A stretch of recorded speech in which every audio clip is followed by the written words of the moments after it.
밑에서 주웠었는데 인터뷰 옆에서 그 프린터가 없어서 이름이 장서원. 우리 동네 사네. 집에 가는 길에 갖다 전해줘야 되겠네.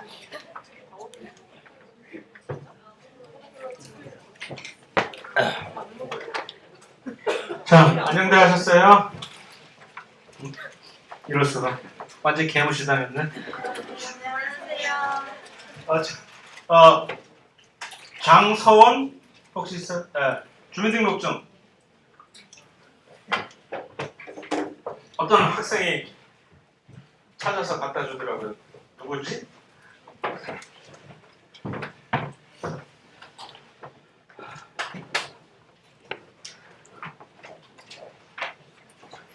자, 지난 시간에 세포 주기를, 셀 사이클을 갈지 말지, 얼마나 빨리 돌아갈지, 아니면 천천히 돌아갈지를 조절을 하게 되는, 셀 사이클이 이제 막 돌아가다가 그 보강 시간에 잠시 언급한 것인데, 막 셀 사이클이 돌아간다는 얘기는 세포 분열을 막 계속적으로 한다는 얘기죠.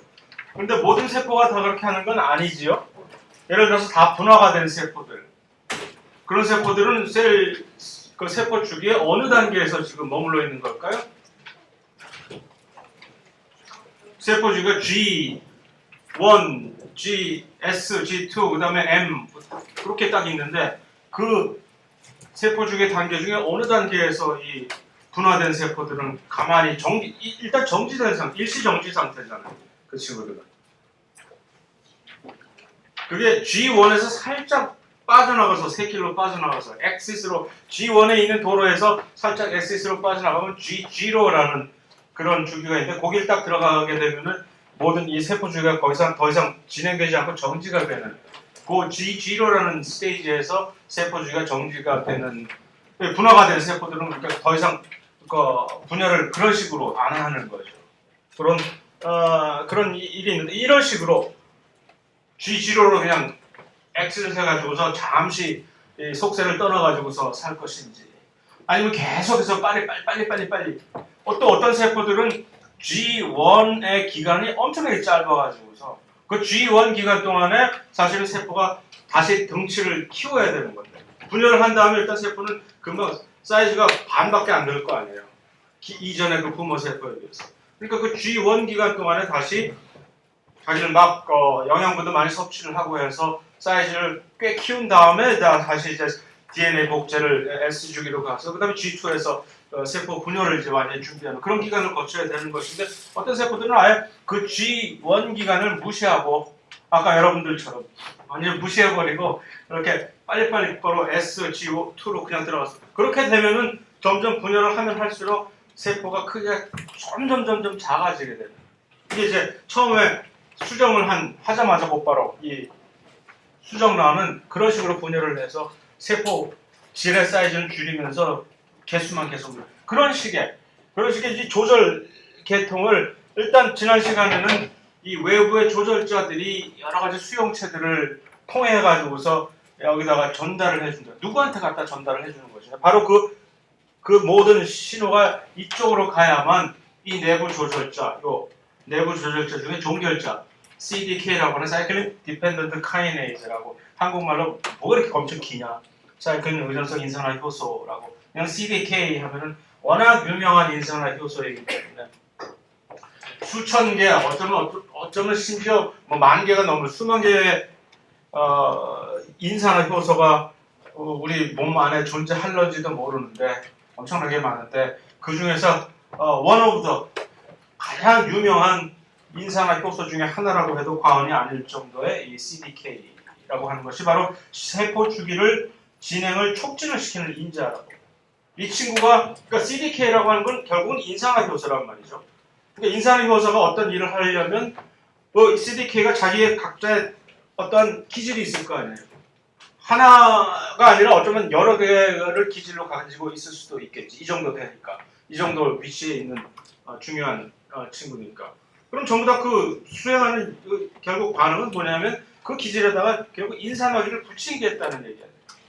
그럼으로써 갑자기 모든 일이 천지개벽하듯이 변해버린다는 그 자체가 신기한 것이죠. 그래서 CDK가 각각의 어떤 기질들한테 인산화를 시키면 그 결과로 인해서 지난 시간에 봤던 그 세포 신호 전달이 왜 인산화가 됐다 떨어졌다 하는 것을 그렇게 아주 가장 중요한 원천 이 기술로 사용을 하는지를 한번 우리가 토의를 해봤잖아요. 왜 신호 전달에 이렇게 인산화가 중요한지. 똑같은 맥락으로 이 CDK조차도 그러한 인산화 과정을 통해 가지고서 밑에다가 결국 궁극적으로 어떤 특정한 유전자를 발현시키고 그 세포 분열에 필요한 여러 가지 이 도구들을 만들어내고 뭐 하는 것들이 그 중에 이해가 되는 거죠. 그런데 문제는 이 CDK의 가장 또 중요한 특성은 모든 인산화 효소들이 다 이런 것들은 아닌데 특이적으로 이 CDK는 친구가 같이 있어야만 자기 친구가 있어야만 일을 할 수가 있는 그래서 사이클린이라고 하는 단백질이 같이 옆에 붙어줘야만 이 CDK가 활성이 그제서야 발휘가 될 수 있는 혼자서는 외로워서 절대 일을 하지 못하는 효소라는 점. 그래서 이것이 그 뭐 그림으로 책에는 교과서에서 이런 식으로 사이클린이라는 단백질이 언제나 옆에 와서 이런 식으로 안정적으로 이게 사실은 왜 그래야 되냐면은 사이클린이 이렇게 안정적으로 붙어줘야 예를 들어서 여기 이쪽에 그 기질이 들어가는 활성화 부분인데 그 활성화 부분에 사이클린이 붙어주지 않으면 이쪽을 활성화 부분을 이렇게 막아버리는 차단벽이 사실 있는데 그 사이클린이 가서 이것을 차단벽을 치워줘야만 이 활성 부위가 열리게 돼가지고서 그래서 이렇게 일을 하게끔 이게 세포생물학에서 이 사이클린과 CDK도 물론 가르치지만 그때라면 그런 식으로 이제 이유를 설명을 해주지요. 왜 그런지. 하지만 일반 생물학 레벨에서 그런 식으로 얘기할 필요 없이 그냥 사이클린이 같이 여기 결합해야만 CDK가 활성을 조절을 한다라고 얘기하면 그만인 것입니다. 근데 이 그림에서 보면 또 한 가지 느낄 수 있는 것이 뭐야 이건 또 CDK 자체가 또 자기가 인산화를 시키는 효소인데 남을 근데 자기 자신도 누구한테 칼 맞아 있네? 인산화가 두 개가 지금 붙어 있죠?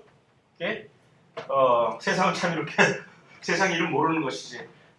그래서 또 칼 색깔이 하나는 빨간색, 하나는 파란 색깔로 이렇게 초록색, 빨간색 색깔이 다른 색깔로 표시가 되어 있는 이유가 있거든요. 이것이 왜 이렇게 하나는 빨간색, 하나는 파란색으로 표시가 되어 있을까? 마치 신호등에 초록색 신호등과 빨간색 신호등과 같은 그런 구실을 이렇게 이따가 보면 알게 된다. 이것이 무엇인지를. 어쨌든 이러한 일반적인 구조를 가지고 있는 것이 CDK다. CDK가 뭐 하는 거라고? 걔가 있어야만 세포 주기가 돌아간다. 이 CDK를 비활성화시키면 억제시키면 그 어떠한 세포 주기도 돌아가지 않는다. 그래서 그러면 이 내부 조절자의 CDK를 어떤 식으로든 조절을 해야 될 거야. 아까 그 여러 신호들이 와갖고 CDK의 뭐 활성을 어떻게 조절하는 어떤 시도를 제공해 주는 것인데 구체적으로 막연하게 그냥 추상적으로 무슨 철학 시간도 아니고 추상적으로 이 CDK의 활성을 조절한다고 얘기하지 마시고 구체적으로 어떻게 조절하겠다는 얘기냐라는 것을 이렇게 보겠다는 거죠. 하나. 그래서 어떻게 아까 얘기했듯이 이 CDK 활성이 사이클린이 없으면은 일을 할 수가 없다고 했죠. 그럼 사이클린을 이렇게 조절을 하면 될 거 아니에요. 그러니까 사이클린의 발현이라니 사이클린 단백질이 만들어지려면 사이클린의 RNA가 먼저 만들어져야 되겠죠. 그 사이클린이 만드는 그 사이클린 유전자, 사이클린 단백질을 만드는 유전자의 발현이라는 얘기는 그 RNA를 전사를 아무 때나 24/7 이렇게 하는 것이 아니라 어떤 특정한 시기에 내가 필요한 시기에만 내가 세포 주기를 활성화시키고 싶은 그 시기에만 미리 그때서만 이 사이클린의 이 RNA가 발현이 되도록 조절을 하는 거죠. 그러면 그제서야 사이클린의 RNA에 의해서 사이클린의 단백질이 지금 만들어질 거예요. 그러면 그제서야 사이클린 단백질이 있으니까 그제서야 그 시기에 그 특이적인 시기에 CDK가 활성화가 될 기회가 생기는 거지. 사이클린이 있다고 해서 무조건 활성화가 되는 게 아니라는 게 또 문제지. 사이클린은 무조건 있으면 다 되는 것처럼 생각을 했더니 세상에 이게 그렇게 쉬운 게 아니. 또 그래서 일단 발현 조절 어떻게 조절을 할 수 있을까? 사이클린의 발현을 조절함으로써 할 수가 당연하지. 있겠지. 그지? 또 한 가지는 RNA를 그런 식으로 단백질을 만들어 놓고 나서 그 다음에 가서 그 단백질 자체의 농도를 내가 마음대로 조절을 또 할 수가 있을 거야. 예를 들어서 단백질 너 마음에 안 들어 사이클린. 내가 가서 일부러 부셔버리겠어. 단백질을 분해를 일부러 특이적으로 어떤 특정한 시기에 너 세포주기 조절을 내가 좀 이제 스탑을 시켜야 되겠어. 그럼 쫓아가서 사이클린의 농도를 이런 식으로 전부 분해시켜서 없애버리거나 하는 식으로의 농도 자체를 또 이렇게 내가 특이적으로 조절을 시킬 수가. 무섭다 갑자기 또 처음부터 왜 이래? 그렇게 할 수가 있는 것이고, 그게 이제 그런 이제 아주 극단적인 행동을 안 하고도 얼마든지 할 수 있는 게 일어서라고. 그래서 첫 시간에 얘기하고 슬슬 일어나서 어슬렁거리면서 저 뒤로 슬슬 가보면 이제 그러면서 나하고 한번 손도 흔들고 그러면 싹 달아나거든. 자, 그 다음에 두 번째는 이 복합체가 이제 그런 식으로 해서 활성이 됐어. 사이클린을 어베이러블 해가지고서 사이클린과 CDK 복합체가 딱 붙었는데도 불구하고 그렇게 딱 붙었다고 해서 네가 언제나 활성을 가지고 있으리라는 법은 없다라는 식으로 또 이렇게. 그래서 붙은 다음에도 그 활성을 조절할 수 있는 방법이 아까 그것이 바로 이 인산기가 두 개가 빨간 인산기, 파란 인산기, 초록색 인산기가 붙은 이유가 그것이 그런 식으로 사이클린 CDK에다가 인산기를 붙임으로 해서 또 그 CDK 자체의 활성을 조절할 수가 있게 되거든요. 그 다음에 마지막으로 최후의 순간은 그렇게 해서 이 활성이 완전히 활성화가 된 CDK와 사이클린의 복합체가 이제 드디어 나왔다 하더라도 아직은 아니야. 그러면서 이 친구를 세포 내 위치를 조절을 해버릴 수가 있어요. 이 사이클린과 CDK 복합체가 가장 세포 주기 조절을 할 때 가장 많이 필요한 장소가 어디일까요? 세포 내에서 그 활동이 역할이 가장 많이 요구되는 장소가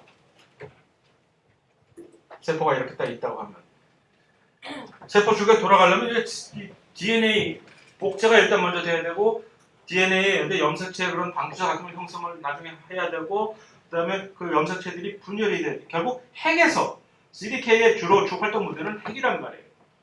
그거 CDK와 사이클린의 복합체를 핵으로 들어가지 못하게 막아버려요. 그러면 암만 자기가 좀 능력이 있어도 능력 발휘를 할 수 있는 장소가 아니잖아. 그래서 이 세 가지 레벨을 가지고서 이렇게 약을 올리는 거지, CDK를. 정말 CDK 성질 엄청 나빠지겠지. 그래서 다시 한번 얘기하면 일단은 사이클린을 가지고 장난치 약 올리지. 사이클린을 줄까 말까. 그럼 계속 사이클린 제발 사이클린 내게 주시오라고 애걸복걸을 하면 그제서야 알았어. 줘놓고도 금방 뺏어 또. 줘놓고 금방 분해를 시켜버려. 약 올렸냐? 거기까지 좋아. 그래서 결국은 주었어.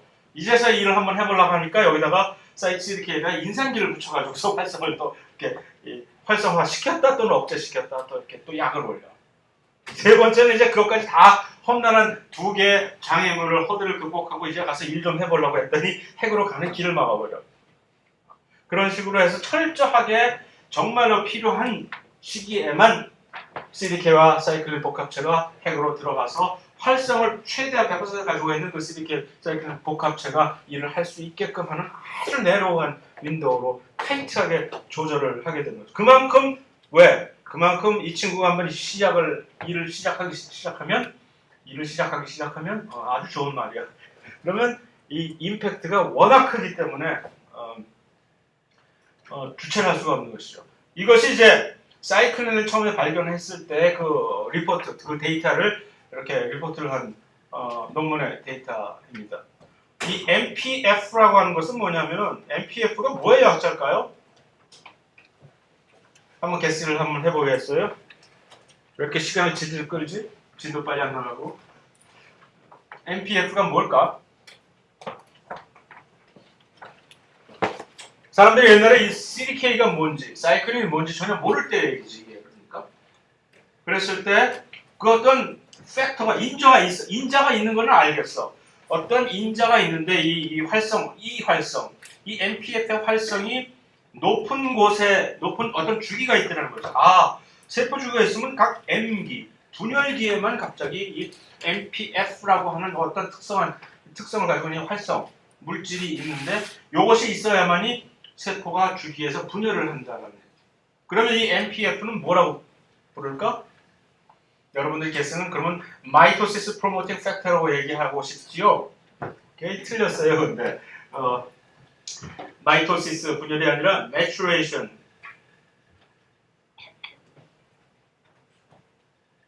이 oocyte 난자 같은 경우에 오사이트 같은 경우에 이 성숙을 시키려고 하면은 이 난자들이 분열을 막 그때부터 해야만 되는 거거든요. 그래서 이 과학자들이 M을 좀 maturation, 그 오사이트에서 연구를 하다가 개구리 알이나 뭐 그런 데서 연구를 하다가 처음에 발견을 한 것이기 때문에 이것을 이름을 maturation promoting factor라고 지었는데 그냥 이것을 아무것도 모르면서 mitosis promoting factor라고 하면 또 누가 뭐래? 그것도 비슷한 얘기죠. 똑같은 얘기예요. 어쨌든 그 MPF라고 하는 그 활성 물질이 있다는 것을 사람들이 알았는데 이것이 있어야만 세포 주기가 돌아간다. 왜? 결정적으로 분열을 하게끔 만들어주니까. 그래서 MPF가 무엇이냐? 전부들. 왜냐면 세포 분열은 엄청나게 중요한 문제니까. 그 세포 분열을 조절할 줄 알아야 다시 강조하지만 동물 세포에서 특히 암이라는 것을 잡을 수 있다는 것을 누구나 다 알고 있기 때문에 거기에 대한 집중적인 연구가 엄청나게 되던 그 시절이었었는데 얼마 되지도 않아요. 얼마 되지도 않은 거 봐요. 한 겨우 20, 30년 전에 일에 하고 있는데 그러다가 보니까 이것과 어떤 특정한 단백질이 주기가 똑같아요. 처음에 이 단백질 이름을 사이클린이라고 물론 안 불렀지. 효모와 이제 뭐 아까 개구리알 같은 데에서 이 단백질을 추출했는데 그 단백질이 발현이 되는 것이 농도의 그 차이가 이런 식으로 이렇게 그러니까 이 그래프를 가지고 이 그래프를 해석하시오라고 여러 개 문제를 낼 수도 있지 않겠어요? 그런데 한 가지 특이한 점은 마치 요 사이클린이라고 하는 요 단백질의 농도가 먼저 선행이 돼야만 세포주기가 시작하기 전에 먼저 사이클린이 이렇게 먼저 여기 세포의 축적이 어느 정도 이렇게 돼줘야만 그제서야 MPF라고 하는 이 활성이 그제서야 따라서 올라간다는 그러한 미묘한 지금 시간차가 있잖아요. 그러니까 마치 MPF라고 하는 활성을 우리가 좇고 있었단 말이에요. 이 친구의 정체가 뭐냐. 그런데 그 친구의 활성이 어쨌든 간에 있게 하려면 이 사이클린이라고 하는 단백질이 먼저 이렇게 제공이 되어져야만 그것을 마치 결정하는 듯이 그러한 상관관계를 보이게 되니까 그래서 이름을 사이클린이라고 세포 주기에 따라서 셀 사이클에 따라서 특이적으로 이것이 농도가 이렇게 딱 발현이 됐다가 없어졌다가 하는 그것을 반복을 한다고 해서 사이클린이라는 단백질에 이름을 붙인 것인데 지금은 이제 MPF가 무엇인지 알지. MPF가 무엇이냐면 바로 사이클린과 CDK의 복합체인 거예요. 왜 그런데 그러니까 CDK 그 자체는 언제나 세포 내에 그대로 존재하는 거예요. 비슷한 양이.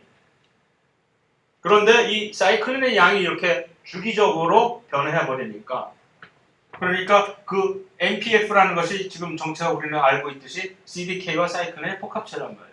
그것이 활성화가 되는 시절은 오로지 사이클린이 옆에 이렇게 있을 때만 그 복합체가 활성화가 될 수 있을 거 아니에요.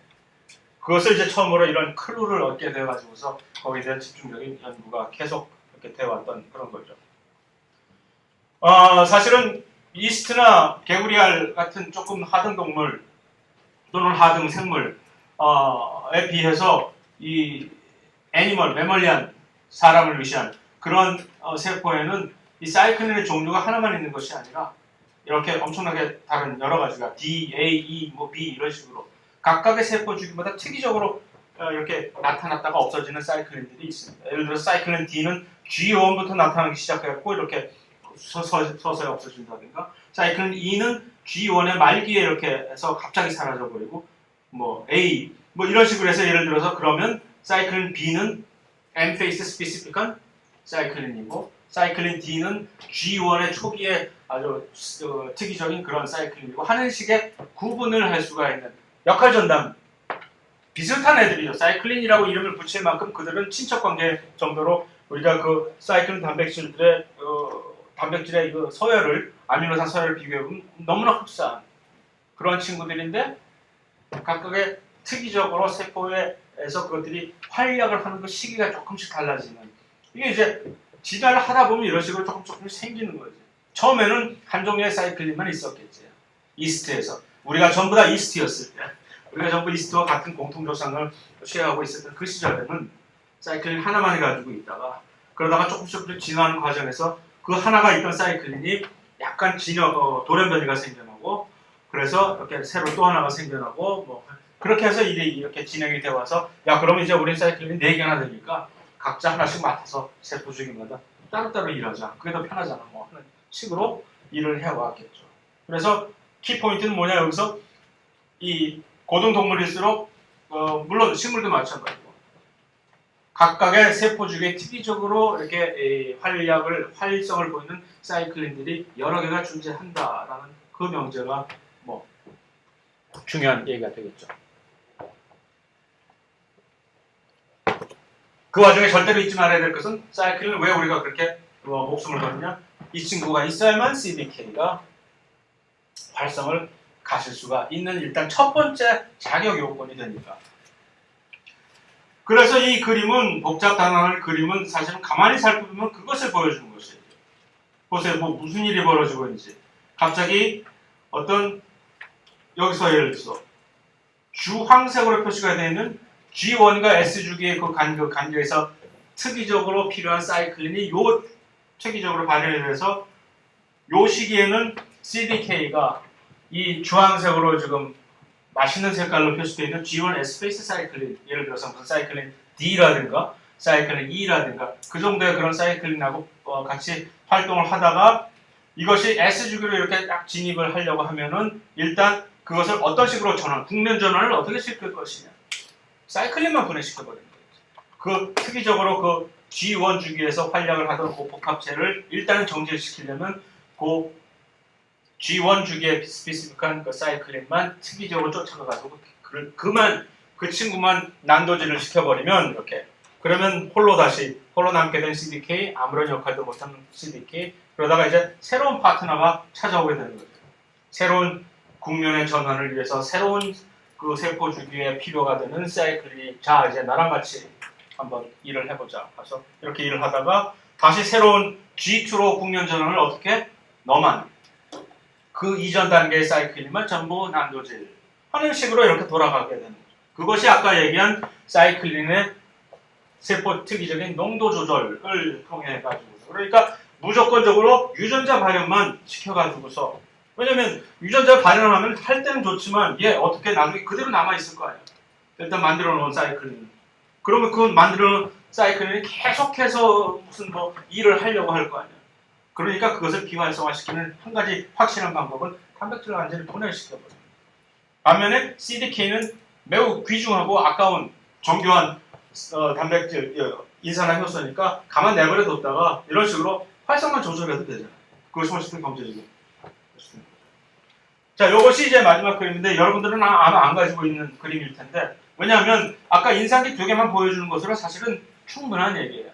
인산기 CDK의 인산기가 하나 빨간색 인산, 파란색 인산이 이렇게 붙은 그 그림 자체가 하나 그냥 심볼, 상징이 뭐냐면 인산기를 붙임으로써 CDK 활성 자체를 사이클린이 붙었다 하더라도 사이클린이 같이 복합체로 붙었다 하더라도 CDK에다가 붙여놓는 특이적인 자리에 CDK 단백질의 특이적인 자리에 인산기를 붙이느냐 마느냐에 따라서 이 전체적인 활성을 다시금 조절할 수 있다라는 그 메시지거든요. 여기서 그래서 이 그림 자체는 파란색 인산기를 붙이면 CDK 활성이 활성화가 되고 빨간색 아까 봤던 그 빨간색 인산기를 붙이면 그 인산기 때문에 CDK가 전혀 활동 못하는 비활성화된 인산화 효소로 작용을 하고 그럼 그 빨간색 인산기는 세포 주기를 돌아가기 위해서는 그것을 떼어줘야 되는 거죠.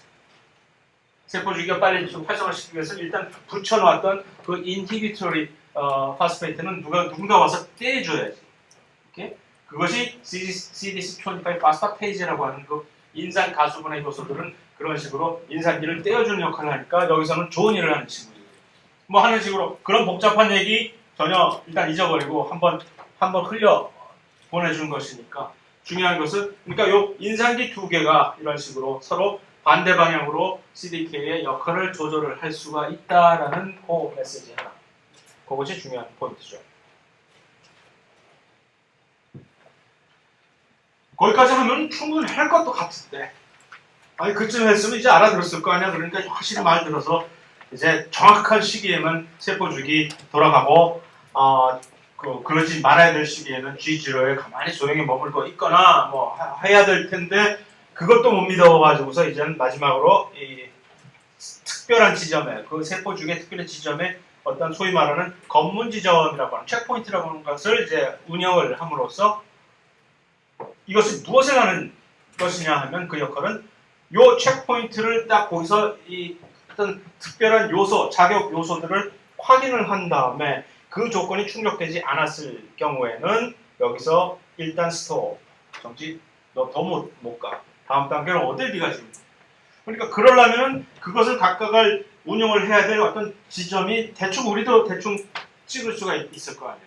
세포 주기가 G1, S, G2, 그 다음에 M 이렇게 돌아가야 되는데 이 중에서 어떤 특정한 지역에서 우리가 기다렸다가 이들이 다음 단계로 넘어가게 적합한가 아닌가를 결정하려면 어느 특정한 지점에서 그것을 시기적인 지점이 되는 거죠.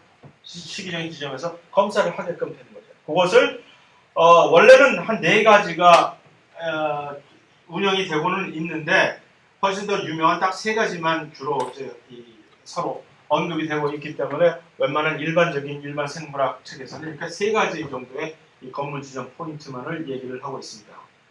그들이 누군가 하면 일단 첫 번째 그러한 검문 지점이 G1에서 S 주기로 넘어가는 그 단계에서 이렇게 검문을 하게 되는 G1S 체크포인트. 두 번째는 G2에서 M으로 넘어가는 그 시기에 또 민감한 시기니까 그 검문 지점.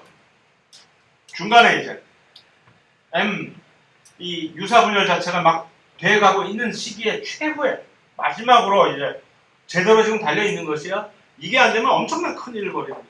염색체들이 지금 전부 나열을 도열을 해가지고서 이 중간에 적도판이라고 얘기를 해야 하나 중간 막 서로 분리를 되려고 하는 판인데 그 당시에 방추사가 각각의 염색체에 제대로 붙어있는지 그거 확인이 안 되면 어떤 염색체는 이쪽으로 가야 되는데 저쪽으로 끌려간다든가 이렇게 서로 막 그렇게 되면 각각의 지금 딸 세포들의 염색체의 개수가 서로 제대로 안 맞게 되는 거죠. 그렇게 되면 무슨 일이 일어날까요?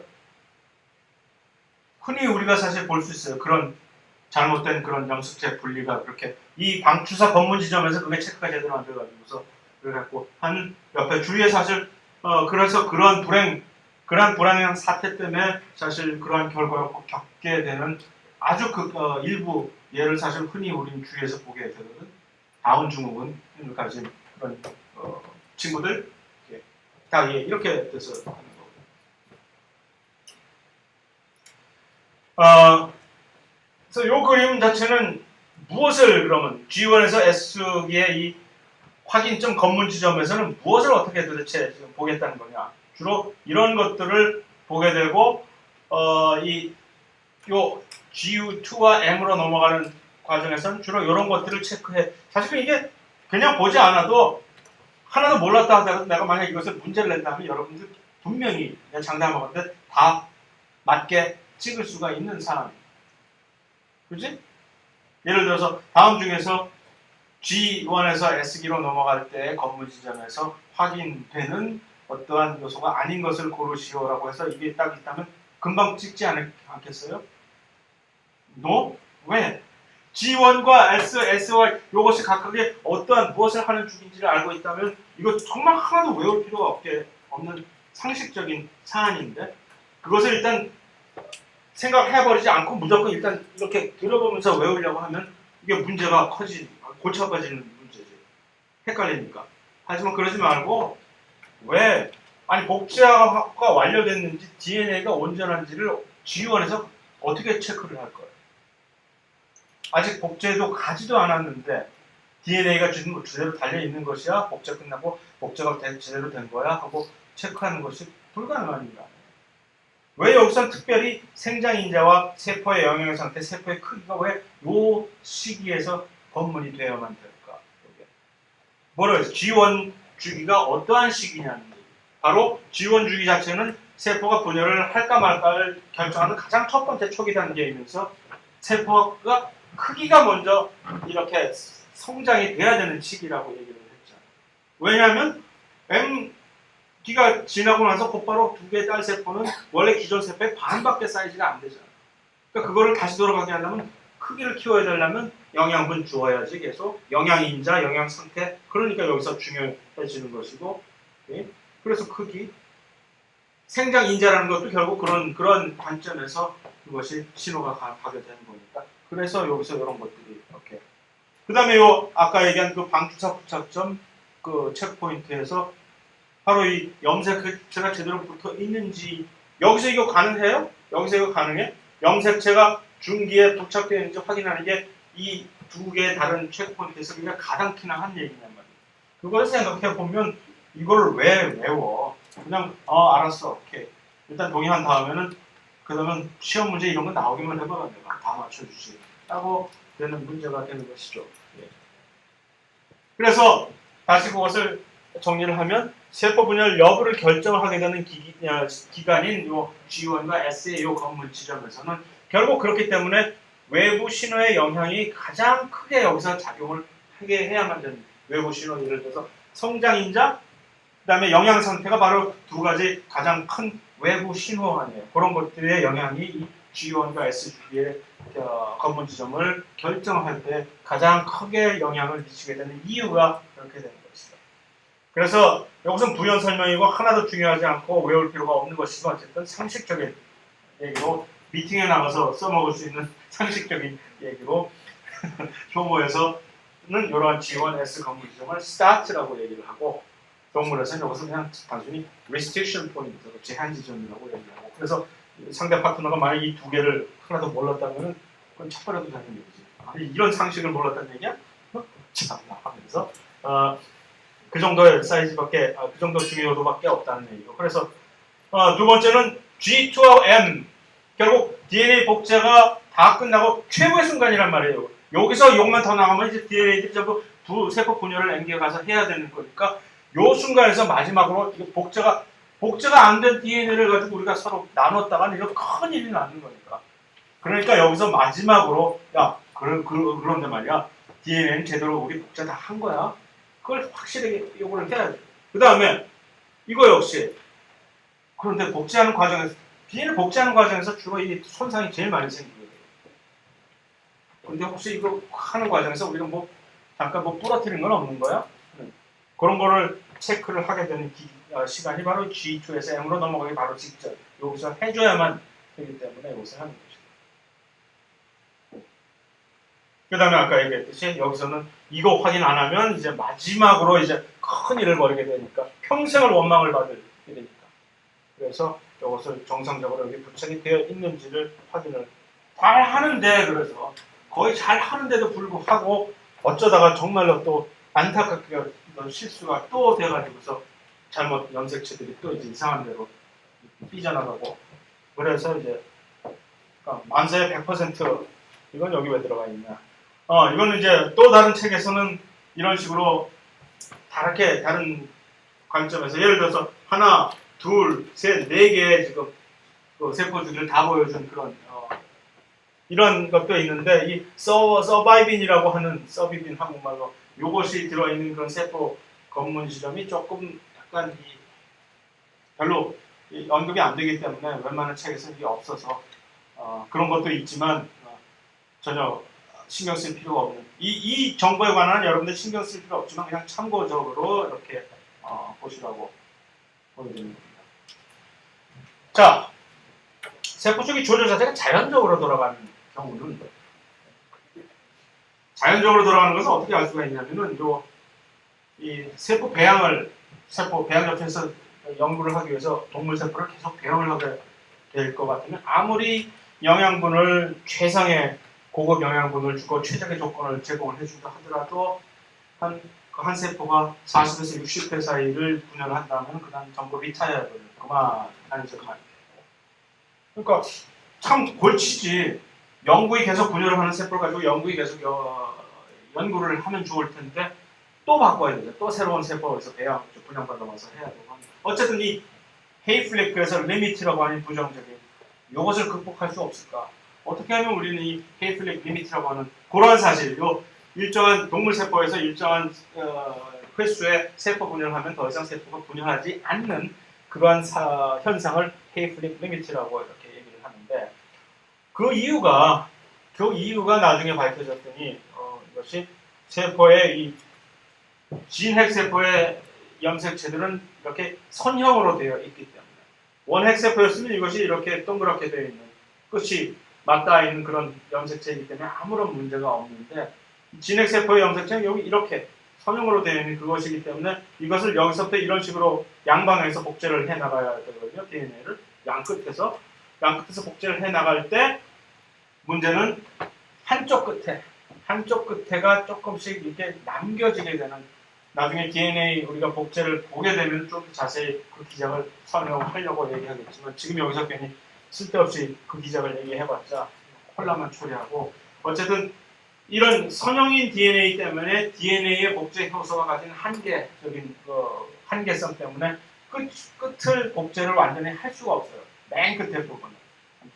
그럼 그 한쪽 끝을 복제를 못하니까 조금씩 새로 생겨나는 DNA는 이거 원래 기존의 DNA보다 조금 끝이 짧아진 DNA가 되고 그래서 그렇게 보면 끝이 조금씩 갉아먹어지는 DNA 분열을 하면 할수록 끝이 갉아먹게 되는 그런 현상이 초래가 되는 것이죠. 그것을 우리는 이제 요 끝을 DNA 끝을 우리는 틸로미어라고 얘기하고 염색체 진핵세포에서 그러니까 이쪽 중간 부분을 우리는 센트로미어라고 얘기를 하고 끝에 부분을 텔로미어라고 얘기를 하는데 그 텔로미어 그 끝이 이런 식으로 이 그림에서 보듯이 조금씩 짧아지게 되는 거예요. 그러다가 어느 threshold 임계점을 이렇게 빨간색으로 표시된 그 부분을 다 갉아먹어 버리게 되면은 이제 여기서부터 사단이 나게 돼요. 요 이상을 또 넘어가서 여기까지 이미 짧아졌는데 또 한번 복제를 하게 되면 세포가 화가 나서 세포가 큰일이 나요. 여러 가지의 큰일이. 그것을 이제 그렇기 때문에 여기까지만 분열하고 더 이상 분열을 안 해버리는 그런 성질이 있어서 그것을 우리는 밖에서 볼 때 너 여기까지 분열 왜 안 하지? 이것이 바로 헤이플렉 리미트가 되는 것이죠. 왜 안 하냐고? 그 이상 내가 했다간 내가 죽거든. 그렇기 때문에 내가 안 하는 것이죠. 그래서 그런데 요 끝에 요 끝부분이 이렇게 조금 짧아지는데 이게 모든 세포가 다 이런 식으로 40에서 60회 정도의 수명을 가지고 있는 것은 아니거든요. 줄기세포 무한정으로 분열하거든요. 줄기세포는 뭐지? 얘네들은 왜 계속 분열을 하는 거야? 알고 봤더니 줄기세포에는 이상한 요소가 이름을 그래서 텔로머레이즈라고 이름을 붙여야만 되겠죠. 요소의 이름을. 어떻게 하면 아까 그 짧아지는 그 텔로머레이즈 랭스를 조금씩 복구를 시켜줄 수가 있어요. 지가. 원래 있던 걸 훨씬 더 길게는 만들어줄 수 없지만 이미 유실된 요 부분을 한번 분열이 된 다음에 다시 이렇게 복구를 시켜놓고 그러니까 계속 이 줄기세포 같은 경우에서는 이 텔로미어 길이가 안 짧아져도 되겠지. 계속 길게 유지가 될 수 있고 그 텔로머레이즈 효소의 활성 때문에 이거 전부 다 갖고 있으면 좋을 텐데 왜 우리는 없을까? 분화된 세포에서 희한하게도 분화된 세포에서는 문제는 이 텔로머레이즈 단백질 효소란 말이에요. 그러면 텔로머레이즈라는 그 유전자 텔로머레이즈 단백질을 발현을 시킨 유전자는 모든 세포가 다 가지고 있을 거예요. 분화된 세포나 그 줄기세포나 다 가지고 있는데 희한하게도 이 활성이 이것을 만들어내는 텔로머레이즈를 만들어내는 세포는 줄기세포에서는 만들고 이미 분화가 된 세포에서는 그것을 더 이상 만들지가 그러니까 텔로머레이즈 활성이 없어진 거죠. 이것을 발견하고서 사람들이 그래서 아주 이제 모든 것이 풀렸다는 듯이 자만을 한 적이 있었어요. 왜냐하면 텔로머레이즈가 그러니까 결국 이렇게 짧아지는 그 과정을 통해서 세포가 더 이상 분열을 안 하고 줄기세포와 분화된 세포의 그 차이를 아주 오버 심플리파이 해가지고 사람들이 젊은 세포와 늙어버린 세포로 이렇게 생각을 해버린 거죠. 그래서 이 늙어버린 세포를 텔로머레이즈 활성을 다시 재진입시키면 다시 젊은 이 줄기세포로 다시 돌릴 수가 있겠다라는 생각을 가지게 된 거죠. 그래서 알았어 이제는 이 텔로머레이즈 활성을 조절하면 우리의 모든 늙은 노화에 관한 이 문제를 풀 수가 있을 것이다라고 해서 많은 사람들이 여기에 이 밴드웨건에 진입을 했지. 물론 공부를 해보니까 그렇게 간단한 문제가 아니더라라는 얘기예요. 텔로머레이즈 이 줄기세포가 텔로머레이즈가 길이가 있고 활성이 이렇게 있어 분화된 세포에다가 텔로머레이즈 활성만 계속 다시 살려놓으면 어떻게 될까? 웬만하면 암이 돼버리지 암세포가 돼버리지 마치 그냥 영세포가 되어버리지 않더라 하는 그런 문제이긴 하지만 어쨌든 요 텔로메라이즈 그 자체가 그 텔로메의 길이의 한계를 극복해 줄 수 있는 하나의 키 포인트가 된다는 얘기죠.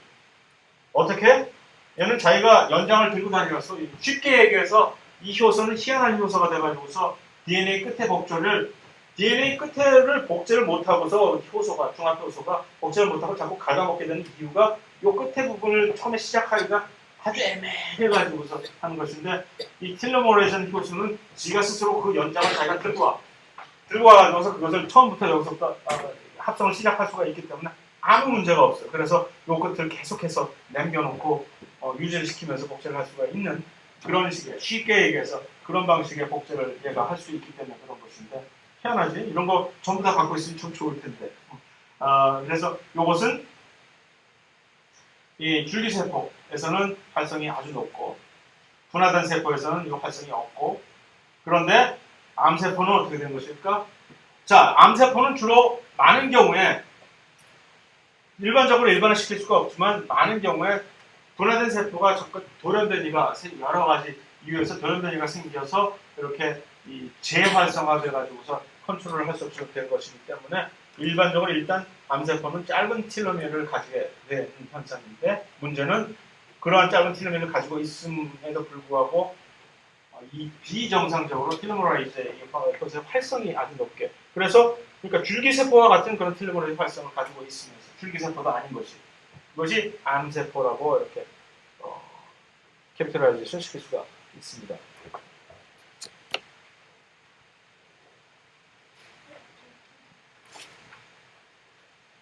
그래서 이 텔로메라이즈가 없을 때는 이렇게 하거나 더 이상 이것을 하고자 하면 세포 자체가 자기가 세포를 자살을 유도를 해요. 그래서 세포 자살이 무엇인지는 좀 이따 이제 이 장에서 볼 예정이지만 그런데 이 줄기세포와 같은 그런 또는 암세포 같은 경우는 그 활성이 계속 있어서 계속 이제 유지를 시켜줄 수가 있다는 얘기죠.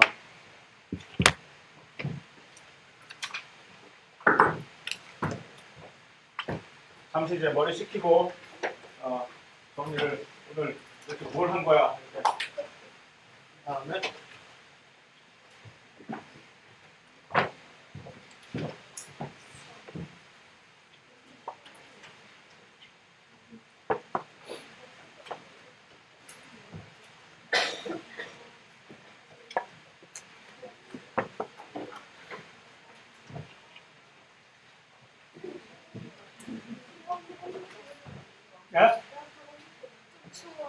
내가 컨트롤을 할 수가 없을 거라서 아까도 에어컨 좀 꺼달라는 학생한테 충격을 집에 가.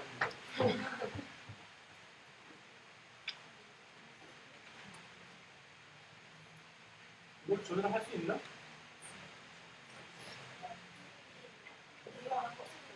어떻게 했어요? 오케이, 일단 그렇게 해봅시다.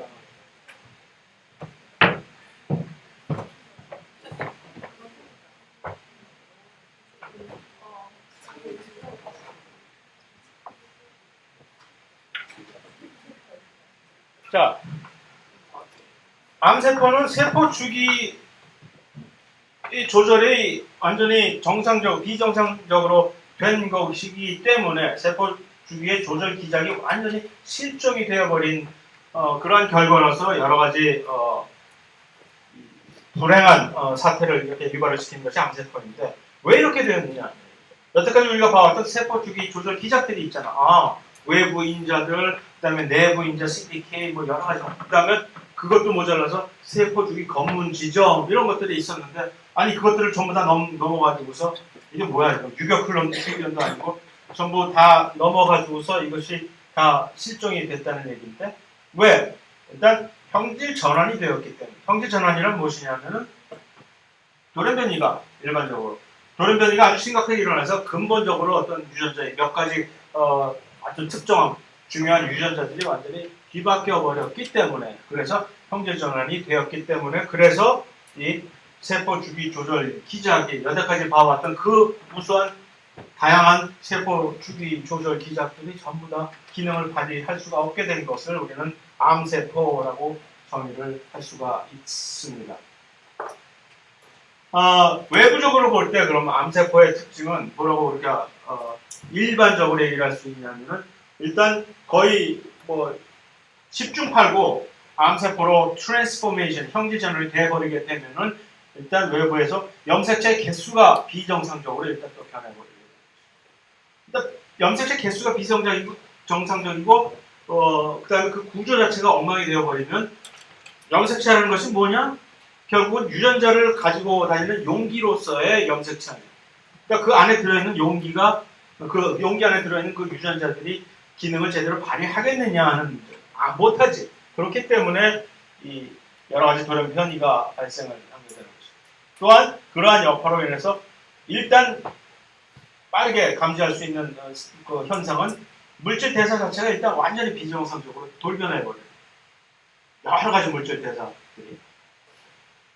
그래서 비정상적인 염색체 수, 아주 대표적인 암 세포를 이 염색체를 일부러 형광으로 염색을 한 이유가 정상적인 염색체를 사진을 이런 식으로 캐리어타입이라고 하는 식으로 사진을 찍으면은 이렇게 각각의 상동 염색체들이 전부 다 보이면서 이 좀 여자네 X 염색체를 두 개를 가지고 있으니까 하면서 다 이렇게 있단 말이에요. 그런데 이거 보세요. 1번 염색체, 2번 염색체가 갑자기 2번 염색체 일단 3개일 뿐만이 아니라 색깔로 보면 이렇게 다른 색깔로 각각의 염색체를 표현하기 위해서 일부러 형광 염색을 여기서 한 것인데 3개일 뿐만 아니라 그 중에 하나만 빼고 나머지 2개는 2번 염색체 중에 전부 다 끝이 지금 다 어디 도망갔는지 알 수가 없는 거죠. 잘려 나가버리고 그런 것들. 하나는 여기 와 있네. 그 2번에서 잘려진 그 염색체 하나가 3번으로 가서 붙어 있네. 별 희한한 일들이 다 벌어지게 됩니다. 그 다음에 지금 염색체 16번은 몇 개야 도대체 넣어줘? 하나, 둘, 셋, 넷, 5개가 지금 여기저기서 마고 이게 그러니까 레알 괜히 그냥 누가 상상해서 그린 것이 아니라 진짜 사진 형광으로 어떤 암세포에서 떼어내가지고 염색체 사진을 찍은 것이죠. 이러니 뭐가 제대로 돌아가겠습니까? 라는 그런 얘기가 아니 또 어쩌다 이렇게 됐을까? 안타까운 얘기긴 하지만 일단 상상해 볼 수 있는 게 심각한 이 X선이라든가 자외선이라든가 하는 에너지가 강력한 그 선들을 맞게 되면은 염색체들이 부러지면서 부러진 염색체들이 다른 곳에 가서 마구 붙으려고 일단 자기가 염색체 DNA가 손상이 가게 되면 이걸 복구하려면 일단 급하니까 아무나 붙잡고 너 일로 와 나랑 같이 해서 이러다 보니까 이렇게 되는 경우가 많죠. 그래서 이제 방사선, X선, 무슨 뭐 자외선 같은 것들이 그렇게 암을 유발하기에 아주 유리하다는 점은 뭐야? 암을 유리하게 매우 쉽다라고 그렇게 얘기를 할 수 있는 이유고. 두 번째는 뭐 대사작용이 엄청나게 엉망이 되어버린다고 얘기를 했는데 그 중에 아주 대표적인 암의 특이적인 대사작용의 하나가 엔지오제네시스라고 하는 정상적으로 혈관은 이미 우리가 알아야지 이 발생 과정에 의해서 이렇게 어느 지역에만 딱 혈관 형성이 되어 있고 되어 있는데 암세포가 여기서 자라기 시작하면 그 녀석들은 이렇게 이상한 신호를 주위에 있는 혈관에다가 보내서 야 이쪽에서 혈관 좀 끌어다 줘 해가지고서 갑자기 혈관들이 이쪽으로 이상한 방향 전환을 해서 그쪽에다가 선을 대기 시작합니다. 그래서 암세포들은 이상한 화학물질을 던져서 그쪽으로 자기 쪽으로 혈관이 유도가 생성이 되도록 하는 능력이 됩니다. 왜? 그렇게 되면 영양분을 계속해서 엄청나게 몰래 남의 놓은 물 싹싹 도둑질해서 끌어다 놓는 것처럼 그렇게 해서 자기들이 엄청나게 그러니까 양이 많은 거지 암세포들은 세포 분열을 엄청나게 해야 되니까 그 에너지원을 누가 어떻게 감당할 거야? 그것을 다 알아서 전부 이렇게 조달을 해주는 거죠. 자, 또 분화를 원래 다 해야 되는 것인데 진핵세포가 다세포 생물로서 살아남기 위해서는 이 분화가 엄청나게 중요하다고 얘기를 했는데 그것을 상실해버리기 때문에 그것이 또 하나의 특징이고 최후의 순간에 가서 결국 이제 처음에는 한 곳에서 조용히 그런 식으로 자기의 숫자만 불려 나가면서 이렇게 그나마 그런 대로 얌전히 있으면 우리는 그나마 그것을 양성 종양이라고 비나인 튜머라고 얘기를 하지만 그러지 못하고 자리를 옮겨가지고서 일부가 별동대를 발견해서 자리를 옮겨서 혈관을 통해 가지고서 딴 곳에 위치해 가지고 또 다시 새로운 이 세틀러라고 하나 그래서 또 다시 그것을 시작을 시작하면은 이제 우리는 그것을 악성 종양이라고 얘기를 하게 되는데 그것을 이제 전이라고 얘기를 해요. 메타스테이시스라고 해서 처음에 시작했던 그 장소에서 옮겨가지고 다른 곳에서 새롭게 그 자기의 암 세포들을 다시 이렇게 분열을 시작하는 것을 전이라고 얘기를 하게 돼요. 이렇게 되면 이제 걷잡을 수가 없게 되니까 네.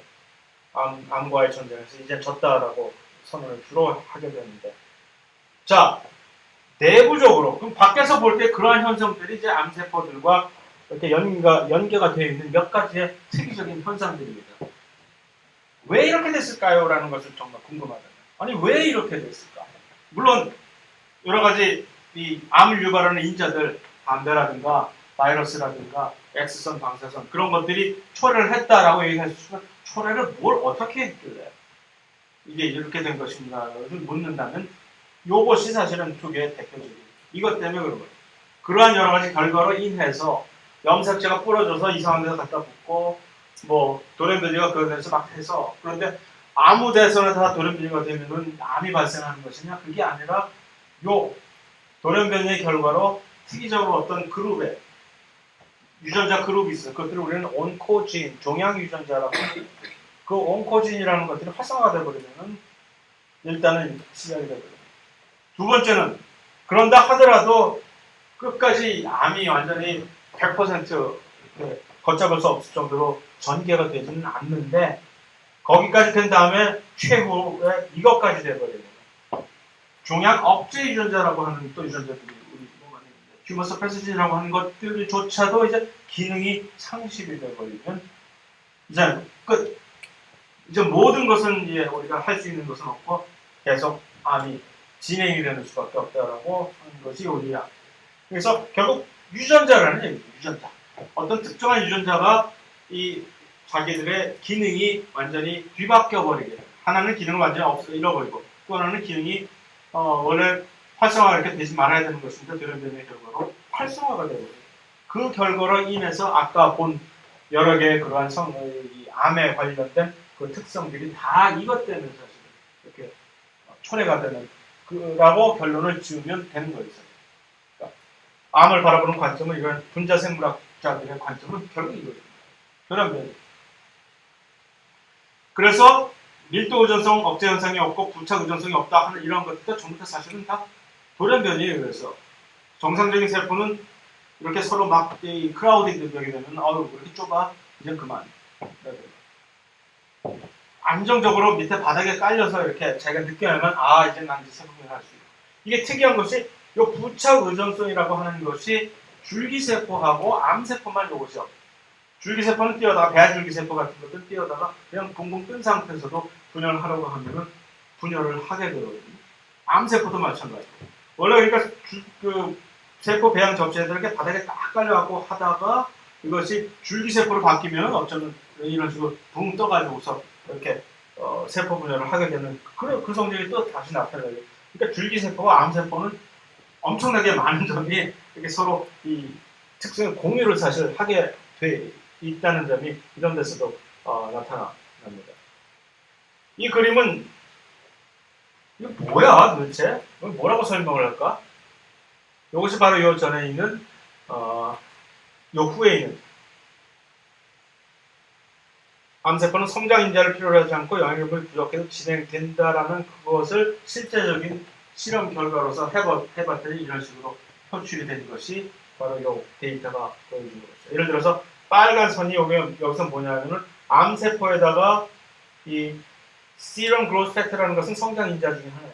serum growth factor, 성장 인자 중에 하나를 암세포에 넣으면은 왜 안 그렇겠어? 엄청나게 지금 쭉쭉 뻗어나가는데 요것과 요것을 비교를 한번 해보세요. 파란 성장 곡선과 빨간 성장 곡선을 비교해보면 암세포와 정상세포가 어떠한 측면에서 이것이 이렇게 조금 차이가 나는지 일단 정상적인 세포가 파란 지금 점선으로, 정상적인 세포는 굶기면 아예 절대로 이런 식으로 시럼 그로스 팩터라든가 뭐 그런 이 성장 인자 같은 것을 주지 않으면은 아예 분열할 생각을 안 하는 거죠. 그죠? 당연히 바깥 세상에 아무것도 먹을 게 없는데 내가 미쳤다고 분열했다면 그냥 당장 굶어줄게? 제정신인 거지. 하지만 이 빨간 점선으로 표시된 이 암세포의 성장 곡선, 지금 마이너스 시럼 그로스 팩터, 지금 성장 인자가 없는 상황에서도 똑같이 암세포에다 그렇게 했을 때 이 녀석은 전혀 세상 돌아가는 줄 모르고 그냥 분열을 하는 거지. 야, 뭐 어떻게 할 수 있을까? 희한한데.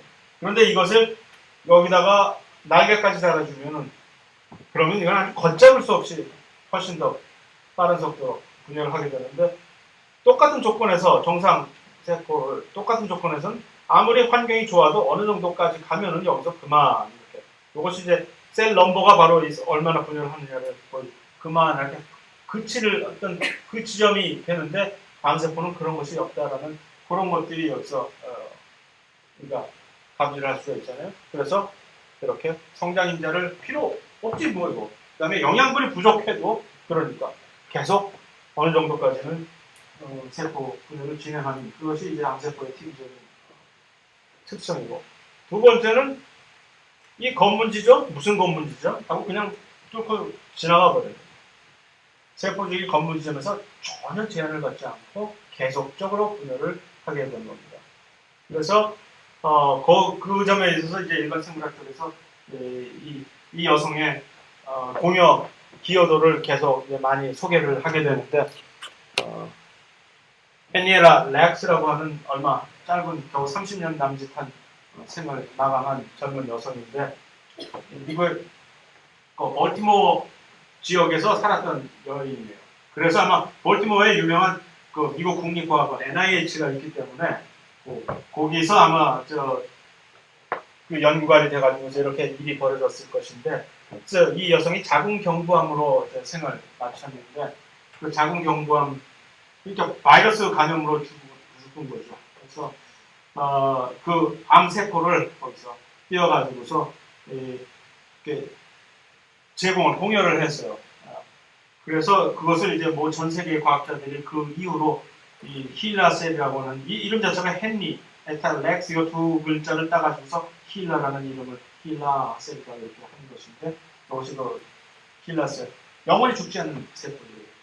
그래서 암세포이기 때문에 이것은 절대로 그 무슨 헤이플릭 리미트하는 것이 없고 계속적으로 분열을 하기 때문에 편리하게 이것을 이용을 해서 엄청나게 많은 이 세포, 동물 세포에 관한 여러 가지 대사작용, 암뿐만 아니라 대사작용에 관한 여러 가지 많은 연구를 이 덕택에 하게 됐거든요.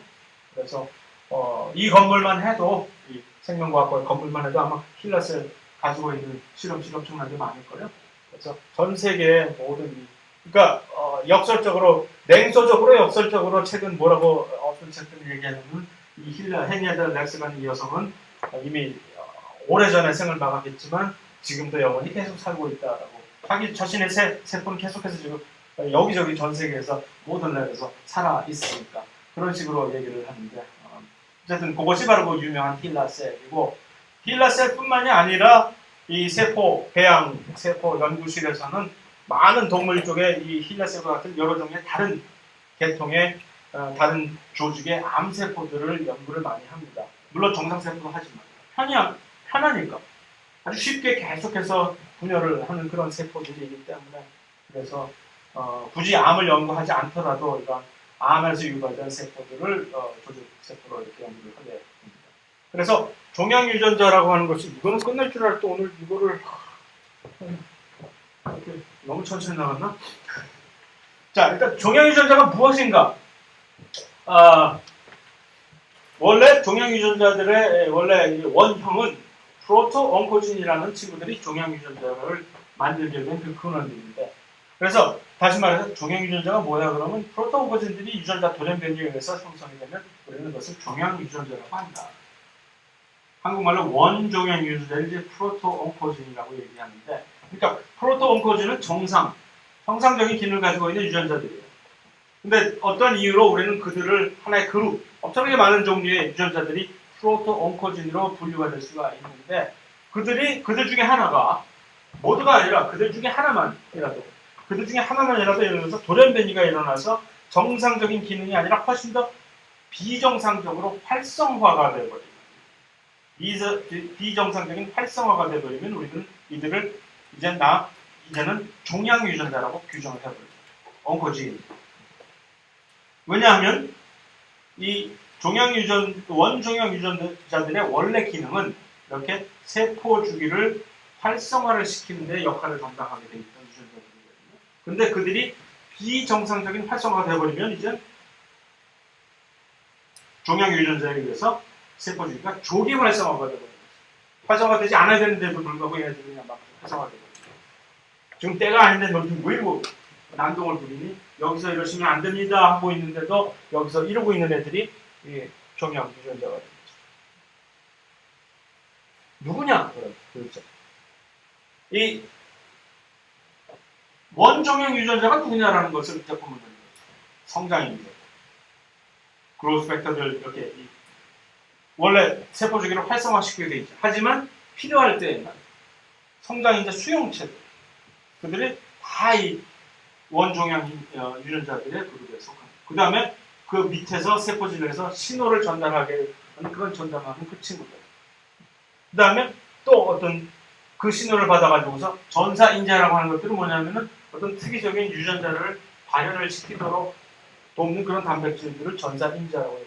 이런 것들이 전부 다 원종양 유전자입니다. 그러면 그들 중에 하나만이라도 돌연변이가 돼서 활성화하고 갑자기 훨씬 더 많이 되어버리면 우리는 그러한 변형된 유전자 형태를 전부 온코진이라고 얘기합니다.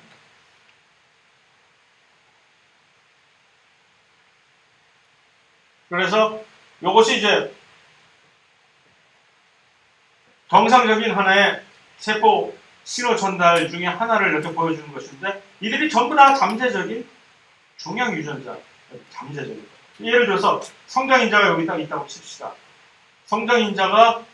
성장인자를 만들어내는 그 유전자가 갑자기 돌연변이가 됐다. 그래서 원래 이 성장인자는 필요할 때만 만들어지겠죠. 근데 돌연변이가 일어나서 시도 때도 없이 성장인자를 이 녀석이 만들어낸다면 이 세포는 요것 때문에 종양 유전자 하나를 갖고 있는 것 때문에 이상해지는 거죠. 또 하나, 성장인자가 없다고 쳐. 그런데 지금 성장인자의 수용차, 이 친구는 얘가 여기 붙어야만 이 신호가 이렇게 가게 돼 있지. 그런데 돌연변이가 일어나서 이거 없는데도 불구하고 얘가 갑자기 활성화돼서 계속 활성 신호를 보내게 돼. 그래서 성장인자 수용체가 돌연변이가 일어나면 이거 역시 또 중요해요.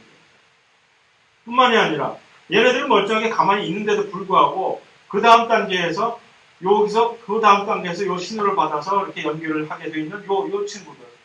라스라고 하는 얘가 대표적인 종양 유전자예요. 원래.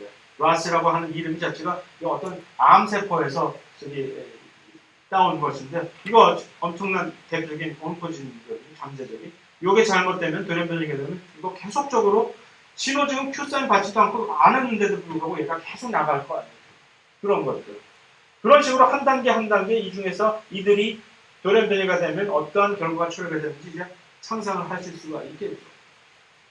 외부의 어떤 활성화 신호 없이도 얘가 스스로 알아서 지가 혼자 미쳐가지고서 계속 신호를 보내게 되면 잘못돼서 그것이 다 종양 유전자가 됩니다. 종국에 가서는 여기까지. 밖에서 그러한 신호가 와가지고서 여기서 어떤 특정한 유전자의 발현을 이렇게 활성화시키게끔 되어 있는데 그러한 신호 전혀 없이도 얘가 혼자 스스로 알아서 지가 마구 해버리게 된다든가. 그러니까 그래서 이 앞에 있는 모든 것들이 전부 이것들이 모두 다 잠재적인 종양 유전자라는 얘기가 엄청나게 많네요. 이 종양 유전자를 흔히 그리고 저는 언제든지 빼먹지 않고 거기에 대한 시험 문제를 내게 되는데 종양 유전자는 그래서 자동차의 엑셀러레이터와 같은 그런데 고장난 엑셀러레이터 구시를 한다라고 저는 강조를 하는 이유가. 그러니까 원래 정상적인 자동차에서 엑셀러레이터는 필요할 때만 밟아가지고서 가게끔 차를 가게끔 하는데 고장난 엑셀러레이터는 밟지도 않았는데 바닥에 그냥 쫙 붙어버린 그런 엑셀러레이터. 그냥 계속 가는 거지. 영어로는 그런 표현이 있어요. 플로어드 엑셀러레이터라고 해서 그냥 막 가는 거지. 차가 급발진하는 것도 그렇게 돼서 급발진해서 사고가 나는 경우도 많다고 얘기 들었어요. 근데 그렇게 되는 그런 것들이 전부 종양 유전자하고 똑같이 비유를 할 수가 있는 거지. 그런데 한 가지 재미있는 것은 차를 이런 식으로 종양 유전자와 비유를 할 때는 언제나 하나가 더 있는 쌍으로 가지고 있는 것으로 얘기를 해요. 그러니까 이 고장난 엑셀러레이터를 두 개 가지고 있는 거예요, 차가. 왜? 2배치에서 보니까. 그러니까 각각의 유전자마다 전부 다 하나씩 한 쌍으로 가지고 있잖아요. 근데 이 종양 유전자에 관한 두 개의 엑셀러레이터 중에서 하나만 그런 식으로 망가져도 자동차는 계속 급발진을 하겠지. 두 개의 유전자가 있지만 하나는 정상적으로 발휘하고 있는데 얘는 얘가 그런 식으로 고장 나버리는. 그것이 바로 이 종양 유전자의 특징입니다. 자동차와 비교를 했을 때. 왜 이것을 비교를 하냐 하면은 이것을 견제를 하는 브레이크 같은 구실을 하는 것이 세포에 또 있기 때문에. 그래서 이 튜머 서프레서 진이라고 하는 종양 억제 유전자는 그러한 자동차에서 브레이크 같은 역할을 해주는 그런 유전자인데 그것도 역시 똑같이 쌍으로 가지고 있어요. 그러니까 이 종양 유전자가 돌연변이가 일어나서 그 엑셀러레이터 중에 하나가 이런 식으로 계속 안 밟아도 계속 진행이 되더라도 두 브레이크 쌍으로 가지고 있는 그 브레이크 중에서 둘 중에 하나만이라도 계속해서 정상적으로 기능만 작동하고 있다면 그때 가서 밟아버리면 되죠. 그 브레이크를 밟아버리면 차는 쓰겠지. 어느 순간에 가서. 물론 우리가 조금 겁이 나고 그동안에 아주 스케어하긴 했지만 어쨌든 차는 쓴단 말이에요. 그만큼 이 종양 억제 유전자, 튜머 서프레서 진의 역할이 그만큼 결정적으로 최후의 순간에 중요해지는 것이죠. 그런데 그것조차도 기능을 발휘하지 못하게 됩니다. 그러면 그저서야 이제 암으로 진행이 되는 거거든요. 근데 그 튜머 서프레서 진은 아까 이 종양 유전자하고는 다르게 그것이 망가져가지고서 암이 진행이 되려면 두 개가 다 망가져야 돼요. 그러니까 자동차의 비유에서처럼 브레이크가 두 개니까 둘 중에 하나만 제대로 있어도 밟으면 됩니다. 하지만 두 개가 다 망가지는 경우가 발생을 해요. 그럼 그 두 개가 다 망가져버리면 하면서 이것은 쭈쭈쭈쭈는 이제 할 수 없으면 다음 주에 해야 되겠네. 너무 아유 미안해. 이것도 또 끝내지 못하다니. 그래서 다음 주에 이것을 마지막 끝내기로 하고 오늘은 이만하도록 하겠습니다.